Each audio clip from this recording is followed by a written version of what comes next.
The Vivo X200 FE is one of the more miniature smartphones to emerge in 2025 at a pleasantly dinky 6.3 inches. And yes, I know that's not as mini as phones from 6 or 7 years ago. It's not as small as a Sony Xperia XZ2 Compact, for instance. But honestly, if you reckon we're going to see another one of these anytime soon, you're probably huffing more glue than I am. But still, the Vivo X200 FE is slightly more dinky than the Xiaomi 15, it's just as weeny as that Pixel 9a, and it's almost as miniature as the Galaxy S25. And yet, mercifully, Vivo has not compromised on those specs because, for instance, the X200 FE boasts a bigger battery than pretty much any Godzilla-sized flagship out there, while it can also ably handle some proper gaming on the go, and serves up a highly respectable Zeiss branded camera. All of which make the Vivo X200 FE one of the best phones that you can't currently buy in Blighty. And it's currently enduring one of those frustratingly limited Vivo global releases, so certainly here in the UK it is an import job, those massive teasers. But anyway, I've had my Sims stuffed inside of the Vivo X200 FE to see if it really is worth that effort. So here's my full review, and for more on the latest and greatest tech, please do subscribe, ding that notifications bell. Cheers! Now, the Vivo X200 Fan Edition feels very similar to the Xiaomi 15 and the Galaxy S25 because Vivo has decided to go with that dumb iPhone style design. So yeah, flat edges are friggin' hoy. It is still thankfully reasonably comfortable to clutch and to use one-handed, mostly thanks to the diminutive size, but more rounded edges certainly would have been an improvement. I guess that slab-like design is probably a bit of a compromise so they could fit in more battery, etc. But that is pretty much my only complaint on the design front. It's reasonably lightweight, and the Vivo X200 FE only sports a fairly dinky camera bump. This doesn't poke out too far at all. Although there is still, unfortunately, a bit of jiggle when the X200 FE is sat on a table or desk. Now, the Vivo X200 FE sports an almost soft touch finish around back. It is a matte finish as well, so pleasingly resistant to grimy, grubby, nasty stuff. And Vivo is serving up some really nice bright, bold colour options for the Fan Edition, including this here rather charming and lovely Blue Breeze effort, as well as a yellow finish, which admittedly looks a wee bit like piss, and a bright pink jobby, which looks a bit like piss after far too many bottles of VK Cherry. Anyway, I digress. This Vivo Mini Hero also feels like a proper rugged bugger. Apparently it survived military grade drop tests. It hasn't got any scratches or scuffs anywhere on those surfaces, even though I've been bunging it in bags and shoving it in pockets with other smartphones for a good month or so now. It still basically looks box fresh, and it's also IP68 and IP69 rated. So a bit of dust or water, not a problem. This thing can be fully submerged in the drink or absolutely blasted with a powerful jet. So on the old Jason Statham scale, it's definitely at least a 4 out of 5. Now, the fingerprint sensor is built into the display here on the X200 FE, and it works exactly as expected. No grief from this whatsoever, despite the fact it is just a basic optical scanner. And then once you're in there, it is the usual FunTouch OS shenanigans. Although mercifully, Vivo hasn't absolutely packed this smartphone to the tits with sackfuls of crapware like it sometimes does. I've got a couple of unwanted bits on there, like good old Facebook and LinkedIn, of course, the usuals. But thankfully you can tell those to bugger right off in a jiffy. If you're not familiar with Vivo smartphones, the layout is quite similar to stock Android in many ways. You've got your Discover feed, your apps tray, of course your notifications panel and control center. But you do also have more customization options, so for instance dive into the home screen, lock screen and wallpaper section, very succinctly titled. And you can customize quite a few bits, including of course the likes of the always on display. While in dynamic effects you can piddle about with all kinds of animations, including the fingerprint sensor shenanigans. Not many options, but you got a few. You can even customize the likes of the charging animations and the USB insertion animation. And sadly you can't add any sound effects for that one, like, "Ooh, you cheeky bugger." And FunTouch OS also adds in some pretty decent features, including a respectable gaming mode, packs in quite a few different tools and features. And yes, the software support does lag behind some rivals like Google, Samsung, OnePlus, etc. But I believe it's 4 OS updates and 5 years of security patching that Vivo is offering for the X200 FE, which isn't too bad. And there's certainly not as much AI stuff crammed on here as other flagships, if you give a flying toss about that. You've got all the standards like good old Circle to Search, and of course good old Gemini. Google Gemini is a family of multimodal AI models. Yes, no thank you, we know. And of course, yes, like basically every single other smartphone out there, you also have an AI erase feature and a handful of other tools which can help to clean up an image and get it looking all lovely. So overall, you know, FunTouch has been alright these past few weeks. You know, got the usual sort of slight quirks and qualms, the likes of the Vivo apps, for instance, like to constantly bombard you with notifications, but thankfully Android does allow you to silence those pretty easily these days. Now, slapped onto that completely flat front end of the Vivo X200 FE is a 6.31-inch POLED panel. It's a 1.5K resolution display, so those visuals are supremely sharp, especially given the compact finish here.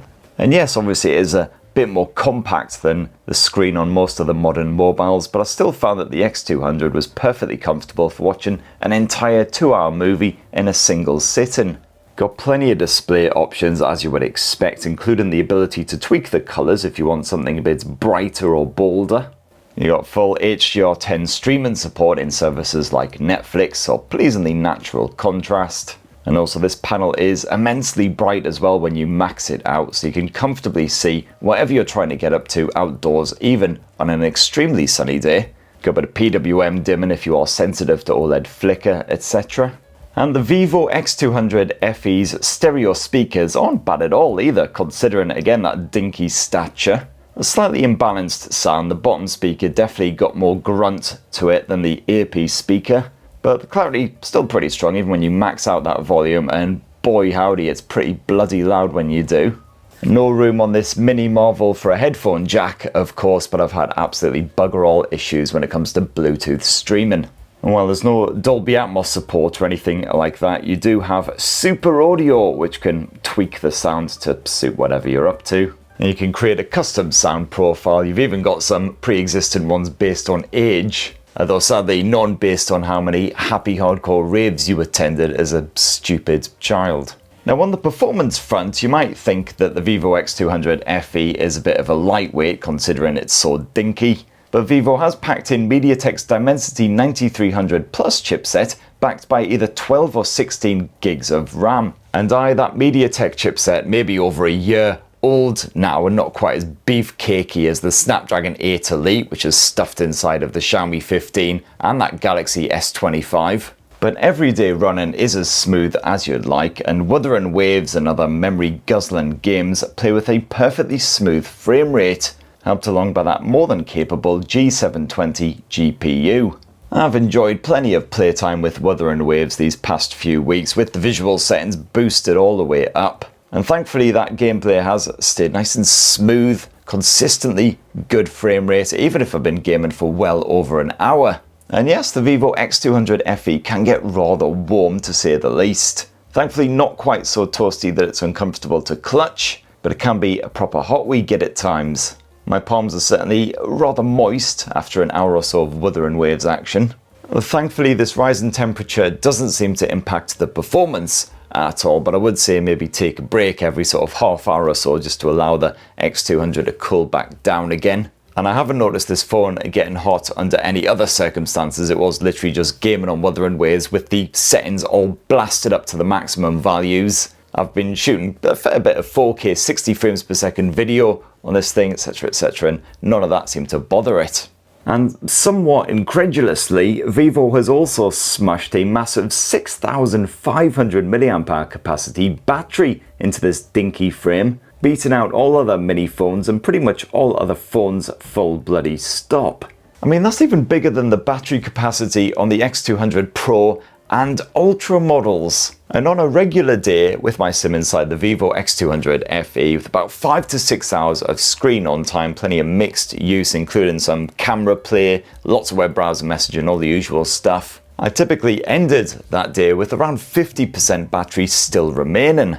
So in other words, you'll comfortably make it through a full weekend with a single charge of this wee bugger, long as you don't go too mental, of course. And even on very long, intensive days with more screen on time, bit of video chat action, some Android Auto streaming, all that good stuff, I still typically ended with 25 to 30%. So even the most demanding power users should be more than satisfied. And you can even enjoy over 4 hours of continuous Wuthering Waves action with, again, those graphics maxed out on a full charge, which is a better result than I've had on pretty much any other phone I've tested recently.